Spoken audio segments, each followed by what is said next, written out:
Olá, você está no Estratégia de Mercado, eu sou o professor Everton Vasconcelos. No episódio de hoje, vamos falar sobre um tema pesado, a situação financeira pós-divórcio.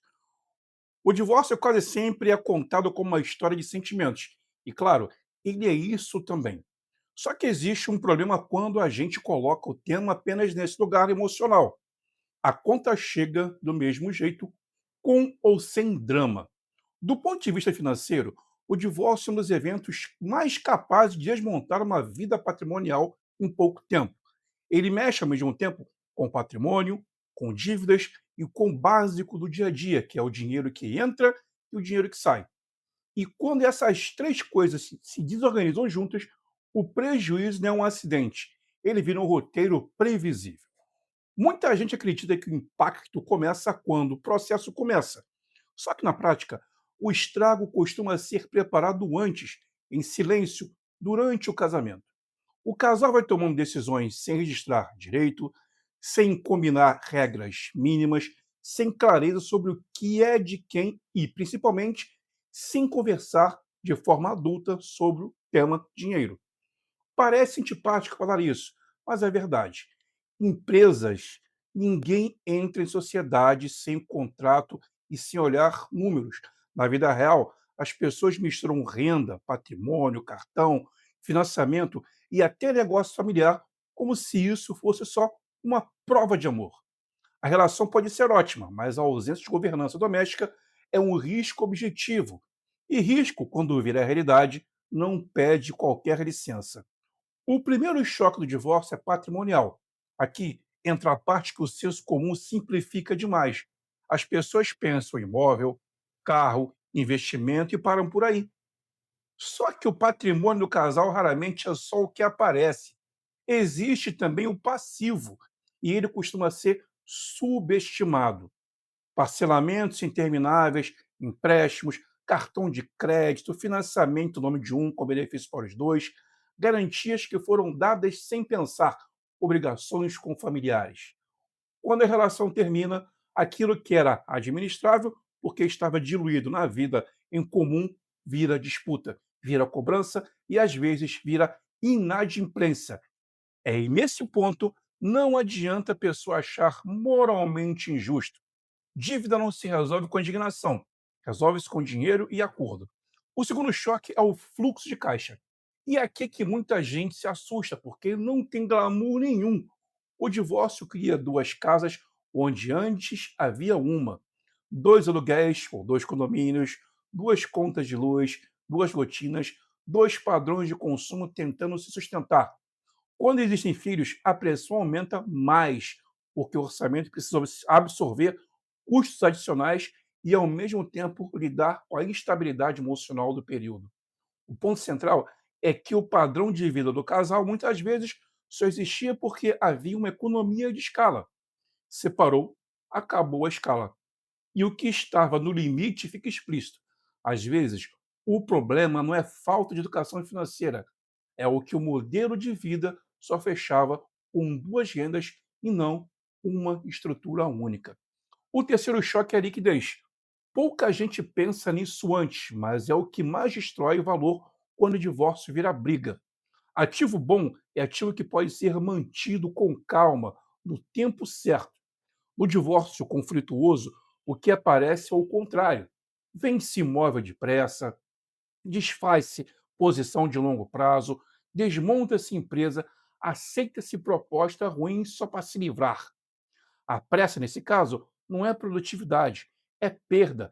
E piora quando a pressa vem misturada com raiva, porque aí a pessoa toma decisão para ferir o outro e acaba ferindo o próprio futuro. Aqui entra uma parte que eu faço questão de dizer de forma bem clara, porque é incômoda, mas necessária. Muita gente não perde dinheiro no divórcio porque o divórcio é caro por natureza.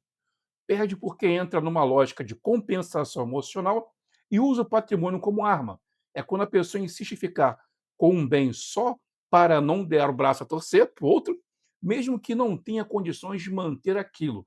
É quando recusa um acordo que preservaria valor porque quer uma vitória simbólica. é quando deixa o processo virar um campeonato de humilhação. O patrimônio não tem pena, ele não entende mágoa, ele responde a custo, tempo, juros e oportunidade. Se a separação vira guerra, o patrimônio vira vítima, e no fim, frequentemente os dois saem piores. Isso não significa que o divórcio deve ser tratado de forma fria ou desumana. Significa que ele precisa ser tratado com maturidade financeira. Maturidade aqui é fazer inventário de bens e dívidas com clareza, organizar documentos, separar fatos de versões, entender que fluxo de caixa vem antes da disputa por posse e que acordo razoável costuma preservar mais patrimônio do que litígio prolongado. Existe uma relação quase direta entre opacidade e conflito. Quanto menos claro é o mapa financeiro, mais espaço há para desconfiança. E quanto mais desconfiança, mais caro fica qualquer decisão. A falta de informação vira combustível para a briga e a briga consome tempo, energia e dinheiro. Também vale dizer o seguinte, porque nem todo mundo quer ouvir isso. Em alguns casos, o divórcio não destrói o futuro financeiro, ele o reorganiza. Isso acontece quando a pessoa para de empurrar gastos com a barriga, assume a responsabilidade pela própria renda e pela própria rotina, corta hábitos ruins e começa a construir reserva e investimento com método. Muita gente só aprende a cuidar do dinheiro quando perde o amortecedor psicológico do casal. É duro, mas acontece. Nesse cenário, o divórcio não é um objetivo, obviamente, mas vira um marco de mudança.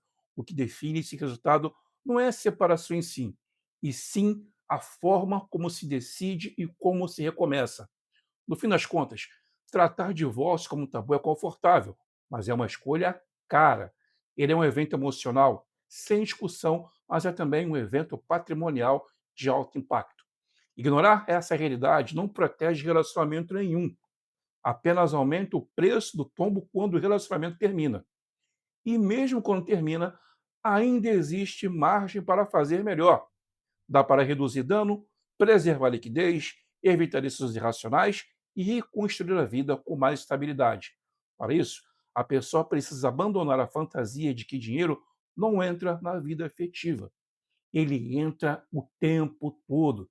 A diferença é que alguns encaram isso com responsabilidade e outros fingem que não existe, até a realidade cobrar. Esse texto é uma reflexão financeira e educacional, não é orientação jurídica. Situações concretas exigem profissionais habilitados, mas a eleição é direta. Quando o assunto é divórcio, quem atravessa o processo sem mapa financeiro, sem método e sem autocontrole, geralmente não paga apenas o fim da relação, paga também com o próprio patrimônio. Eu fico por aqui. Se você gostou desse podcast, me acompanhe para novos episódios como esse. Bons negócios e até sempre.